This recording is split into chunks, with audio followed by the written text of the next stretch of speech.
Boa tarde, alunos do oitavo ano, tudo bem com vocês? Pessoal, nós vamos trabalhar hoje fazendo uma revisão do primeiro capítulo do livro de vocês. É o início de nossas aulas de forma remota e nós vamos iniciar com a revisão do capítulo 1 do livro de vocês. Então vamos lá. O capítulo 1º do livro de vocês fala sobre reprodução. De forma mais específica, ele fala sobre os tipos de reprodução, que são a reprodução sexuada e assexuada. Mas para a gente entender os tipos de reprodução, a gente tem que saber primeiro ter uma noção sobre reprodução. E o que é a reprodução? Eu achei bem interessante essa imagem que está ilustrando o que é a reprodução.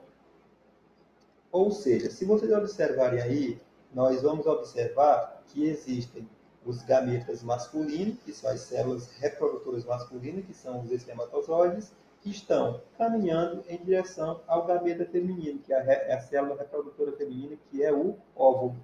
Então, isso aí está demonstrando que a reprodução, que é a capacidade que um ser vivo tem de gerar seus descendentes, ou seja, é a capacidade que os seres vivos têm de gerar filhos.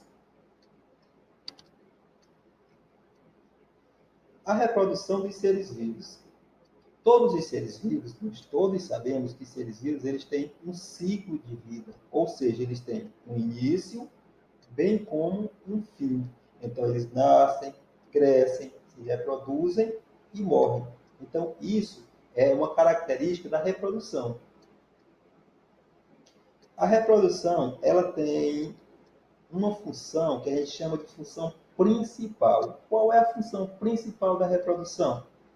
É perpetuar a espécie, ou seja, é garantir com que a espécie ela se mantenha viva ou com que ela não desapareça. Essa é a finalidade principal da reprodução. Em algumas espécies, essa reprodução é ocasionada pelo ato sexual, que também proporciona outros tipos de sensações, como, por exemplo, prazer, carinho e afeto. Nós, por exemplo, seres humanos, a gente casa ou a gente namora com alguém que a gente goste. Então, o que é isso aí?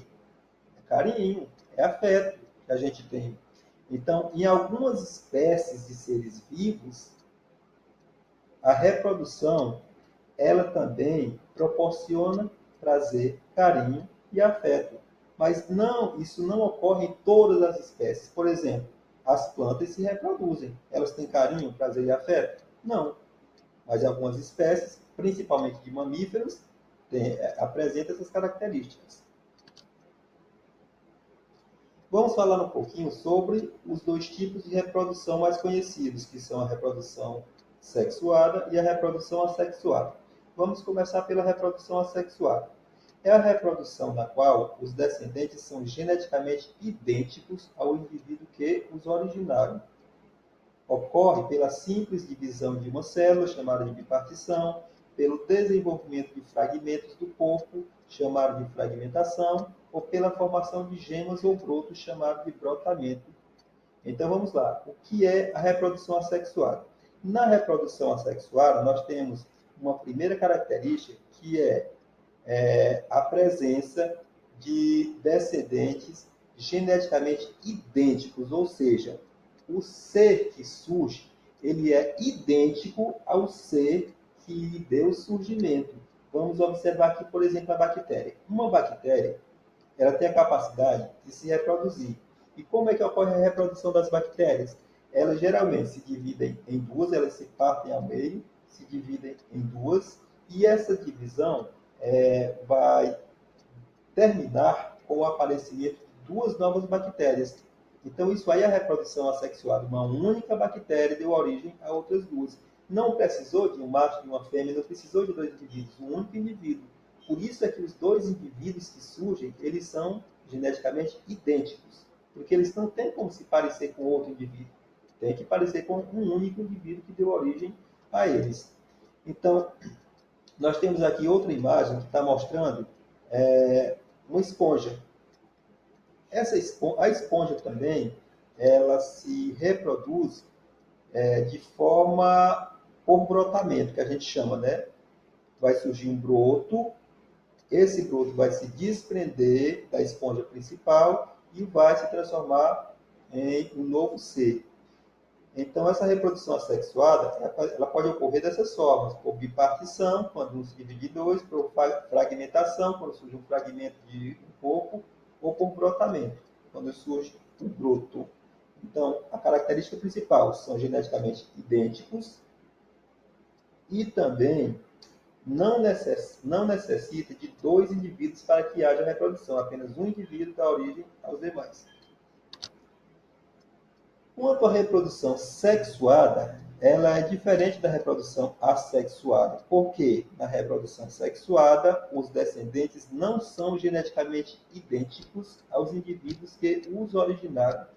Por que os descendentes não são geneticamente idênticos? Porque são necessários dois indivíduos que juntos irão misturar o material genético e irão misturar, no caso dos seres humanos, o espermatozoide com o óvulo. O espermatozoide carrega as características do pai, os óvulos carregam as características da mãe, vão se misturar e vão dar origem a um novo ser.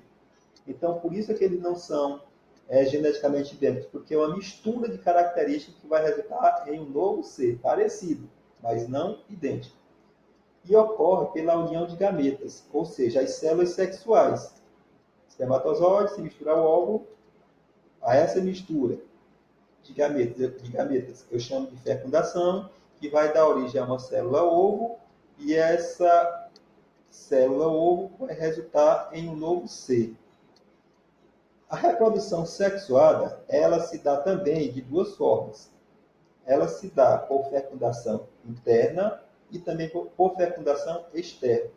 Qual é a diferença? A fecundação interna é quando ocorre dentro do corpo do indivíduo. Por exemplo, nos seres humanos. A mãe da gente não engravida, a gente está no corpo dela. Por quê? Porque a fecundação, o encontro do espermatozoide com o óvulo, ocorreu dentro do corpo dela. Então, a fecundação interna, dentro. Aí nós temos, inclusive, um exemplo aqui, no material de vocês. Tem a célula reprodutora masculina, que são os espermatozoides, encontrando a célula reprodutora feminina, o óvulo, no caso, fecundação interna. E a fecundação externa é quando essa fecundação ocorre do lado de fora do corpo da fêmea. No caso, peixes e anfíbios, geralmente, em sua maioria, tem fecundação externa.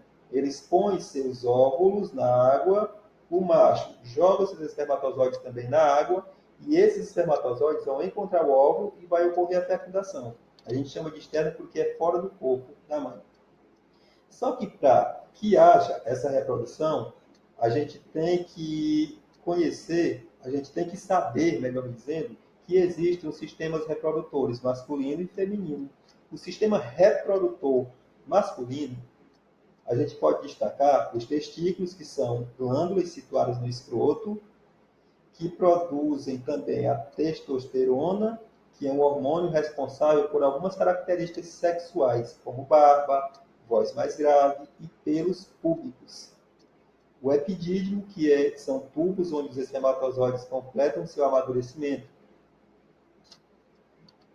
Nós temos também as glândulas seminais, que produzem um líquido que nutre os espermatozoides. Eu digo que é o alimento dos espermatozoides, para que eles não morram de fome, né? E nós temos a próstata, que produz um líquido de aspecto leitoso e viscoso que neutraliza a acidez de restos de urina na uretra e a acidez da vagina, protegendo os espermatozoides. Aí eu coloquei para vocês uma imagem mostrando aqui o sistema reprodutor masculino. Vocês podem observar aí o escroto, os testículos, tubos seminíferos, o epidídimo. Sistema reprodutor feminino. No sistema reprodutor feminino, nós podemos destacar os ovários, que são glândulas que produzem os óvulos. Uma vez por mês, a partir dos 12 ou 13 anos de idade, né, tem meninas que começam a produção dos óvulos com menos idade, com 9, 10 anos, ou com mais idade, com 14, que já é mais raro, né? Mas vocês têm que saber também que essa produção de óvulos, ela não é para sempre. Por volta de 50 anos, 46, 50, 52 anos, a mulher para de produzir esses óvulos. É o que a gente chama de período da menopausa. Os óvulos também produzem um hormônio chamado de estrogênio, que é responsável por características sexuais das mulheres, como o crescimento das mamas, o alargamento dos quadris e o surgimento de pelos púbicos. Tubas uterinas ligam os ovários ao útero. É onde são liberados os óvulos maduros e onde ocorre a fecundação. Após a fecundação, forma-se a célula ovo. Essa célula ovo sofre várias divisões celulares que vão originar um novo ser vivo. O útero é um órgão muscular que abriga o embrião, que se desenvolve em seu interior até o nascimento. E vale ressaltar que durante a gravidez, as ovulações são interrompidas. As mulheres não liberam óvulos, portanto, não menstruam. Vagina é o canal que liga o útero ao meio externo. É formada por uma membrana mucosa e uma parede muscular, tendo grande elasticidade que permite as relações sexuais e a passagem do bebê no parto normal.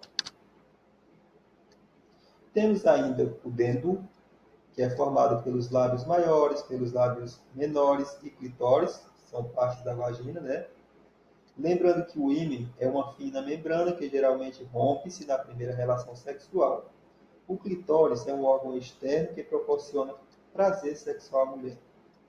E por último, a menstruação, que ocorre a cada 28 dias. Que eu digo muito para vocês, pessoal, o que é a menstruação? É um grande sinal de que a mulher não está grávida, porque é a eliminação daquele óvulo que amadureceu, mas que não foi fecundado. Então, se ele não foi fecundado, ele não vai servir para o corpo, ele tem que ser destruído. Então, essa menstruação ocorre geralmente a cada 28 dias, né? Geralmente, pode ser mais, pode ser menos. Se não houver a fecundação do óvulo, né, ele se degenera e se desprende, junto com a parte do endométrio, produzindo a menstruação. E aqui eu coloquei uma imagem, algumas imagens, mostrando o sistema reprodutor feminino. Aí vocês podem observar a vagina, o colo do útero, os ovários, as tubas uterinas. Aí, olhando aqui para a vagina, vocês podem observar que essa vagina ela tem várias partes, né? Tem o clitóris, que é o órgão do prazer, que a gente chama. Tem os lábios maiores, os lábios menores. Então, tem todo o sistema reprodutor feminino representado. Então, por hoje é só. Qualquer dúvida, recorram ao meu PV e também ao capítulo primeiro do livro de vocês. Até a próxima. Tchau.